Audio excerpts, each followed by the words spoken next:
اعوذ باللہ من الشیطان الرجیم بسم اللہ الرحمن الرحیم۔ السلام علیکم اسٹوڈنٹس، کیسے ہیں آپ؟ اسٹوڈنٹس، ہم نے دور نبوی میں تعلیمی روایت جو تھا وہ پہلے پڑھا ہے اور بعد کے ادوار پڑھے تھے۔ تعلیم کی جو تاریخی روایات جو تھیں ڈفرینٹ تھیں، تو ان میں سے ہم نے 4 پوائنٹس جو تھے وہ ہم نے پڑھ لیے تھے۔ باقی کے جو رہ گئے تھے وہ آج ہم ڈسکس کریں گے، ٹھیک ہے؟ کہ تعلیم جو تھی وہ مختلف ادوار میں کیسے رہی ہے، ٹھیک ہے؟ تو ہم نے 4 پوائنٹس پڑھے تھے۔ تو تعلیم جو تھی اس میں تھا کہ مسلمانوں کے نظام تعلیم کی ایک خصوصیت یہ بھی تھی کہ وہ خالص عوامی تھی، ٹھیک ہے؟ حکومتیں جو تھیں وہ تعلیم کے فروغ کے لیے کثیر روپیہ خرچ کرتی تھیں اور ہر طرح کی سہولتیں فراہم کرتی تھیں، لیکن کسی بھی زمانے میں تعلیم کا نظام جو تھا وہ حکومت کے تابع نہیں تھا۔ کوئی ایک محکمہ ایسا نہیں تھا جو تعلیمی اداروں پر حکومت کی طرف سے نگرانی رکھتا ہو۔ سلاطین دلی اور شاہان مغلیہ کے دور میں صدر و صدور کے ایک عہدے کا نام ضرور ملتا ہے۔ اس کا کام تعلیمی اور اخلاقی امور کی نگرانی تھا، لیکن صرف اس حد تک کہ تعلیمی ضروریات پوری ہوں۔ مدرسوں کی آزاد فضا پر اس کا کوئی اثر نہیں تھا اور نہ یہ نصاب تعلیم کو اپنے کنٹرول میں رکھتا تھا۔ اس شعبے کا ایک کام یہ بھی تھا کہ جو اچھے باصلاحیت نوجوان نظر آئیں ان کو فتویٰ دینے اور عدلیہ کی ذمہ داریوں کے لیے منتخب کرے۔ مسلمانوں نے پورے دور حکومت میں کبھی بھی نصاب تعلیم کو حکومت کے تابع نہیں کیا۔ ہر مدرسہ جو ہے وہ اپنا نظام چلانے کے لیے آزاد تھا۔ یونانیوں میں آزادی تھی، مگر انہوں نے تعلیم کو ایک ذہنی ورزش بنا دیا تھا۔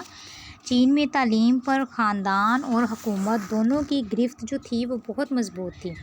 ہندو تہذیب میں عمومی تعلیم کا تصور ہی نہیں تھا، لیکن مسلمانوں نے ریاست کی طرف سے تعلیم کی حوصلہ افزائی اور غیر معمولی مالی مدد کے باوجود ایک بالکل آزاد تعلیمی نظام قائم کیا، جس میں تعلیم کا مرکز استاد تھا اور نظم و ضبط کو قائم رکھنے والی قوت جو تھی وہ اخلاقی قوت تھی۔ ہمارا اخلاق جو ہے وہ بھی اچھا ہونا چاہیے۔ اخلاق کے بل بوتے پر ہم ہر چیز جو ہے ہر چیز میں کامیاب ہو سکتے ہیں۔ یہ ایک عجیب و غریب تجربہ تھا جس کی کوئی مثال نہیں ملتی، ٹھیک ہے؟ ایک طرف تو یہ آزادی تھی اور دوسری طرف حکومت کی سرپرستی کا عالم یہ تھا کہ وہ تعلیم کو اپنے تمام کاموں سے زیادہ اہم سمجھتی تھی۔ اس کا اندازہ اس ایک جملے سے بھی لگایا جا سکتا ہے کہ جو نظام الملک توسی نے ملک شاہ سلجوقی کے جواب میں کہا تھا، ہوا یوں کہ شاہ کو ایک موقع پر تعلیم پر غیر معمولی اخراجات سے کچھ تشویش ہوئی۔ اس نے کہا کہ اس قدر مال سے تو ایک عظیم لشکر تیار ہو سکتا ہے۔ نظام الملک نے کہا کہ اے بادشاہ، تیری فوج کے تیر تو فقط چند کام پر دے سکتے ہیں، لیکن میں جو فوج تیار کر رہا ہوں اس کے تیر زمین کے سارے طول و عرض میں موثر ہیں، اور اس کی دعاؤں اور بلائیوں کے تیر تو آسمان کی سیر سے بھی نہیں روک سکتے۔ ارباب حکومت تعلیم کو ایک تجارت نہ سمجھتے تھے اور نہ خزانے پر اسے ایک بوجھ تصور کرتے تھے، بلکہ انہیں یقین تھا کہ یہ دنیا اور آخرت دونوں کو بنانے کے لیے ایک مؤثر ترین ذریعہ ہے۔ تعلیم اتنی اہم تھی۔ قطب الدین ایبک جو تھے وہ دور حکومت 1206 سے 1210 سے غیاث الدین بلین دور حکومت 1266 تا 1286 تک جو حکمران گزرے ہیں، انہوں نے بڑے پیمانے پر مدارس جو ہیں وہ قائم کیے ہیں اور مساجدیں تعمیر کی ہیں۔ دکن کی حکومتیں بھی تعلیم پر کثیر رقوم جو ہیں وہ خرچ کر رہی تھیں۔ مغل بادشاہوں میں علم کی سرپرستی میں ایک سے ایک بڑھا ہوا تھا۔ جہانگیر کا ذوق اس درجہ بڑھا ہوا تھا کہ تاریخ جان جہاں کے مصنف نے بیان کیا ہے کہ اس نے ان مدارس کو نئے سرے سے تعمیر کروایا جو 30 سال سے بند پڑے تھے اور پرندوں اور جانوروں کی رہائش بن چکے تھے، اور ان کو دوبارہ طلباء اور اساتذہ سے بھر دیا۔ جہانگیر نے تعلیم پر دل کھول کر خرچ کیا اور بقول ایچ کن کے کہ اس نے لاتعداد اسکول اور کالج قائم کیے۔ محمد شاہ بھی، جسے تاریخ رنگیلا کے نام سے جانتی ہے، تعلیم پر بے تحاشا خرچ کرتا تھا۔ حضرت شاہ ولی اللہ کا مشہور دارالعلوم اسی کی علمی فیاضیوں کی بدولت تھا۔ یہ تھا مسلمان حکومتوں کا حال۔ اسی طریقے پر مسلمان جو ہیں عمرہ حکومت کے ذمہ دار افراد، زمیندار، جاگیردار اور دوسرے مالدار عمل کرتے تھے۔ ٹھیک ہے، آگے آ جاتے ہیں کہ 7 پوائنٹ اس کا کہ ایک اور قابل ذکر چیز یہ ہے کہ تعلیم ہمیشہ مفت رہی ہے۔ ٹھیک ہے، ہر دور میں جو ہے وہ تعلیم جو ہے وہ مفت رہی ہے۔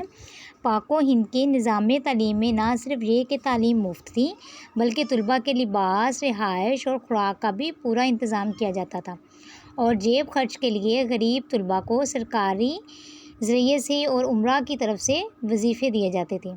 کچھ مدرسے تو ایسے تھے جو نہایت شان و شوکت کے ساتھ یہ ضروریات پوری کرتے تھے۔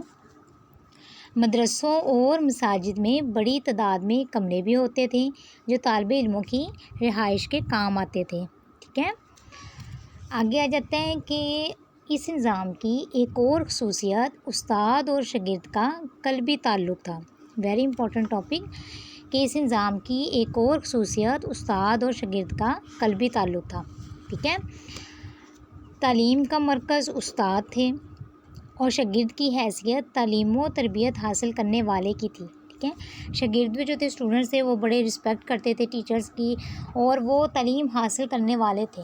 وہ ان میں شوق تھا، ان میں لگن تھا کہ ہم نے تعلیم حاصل کرنی ہے۔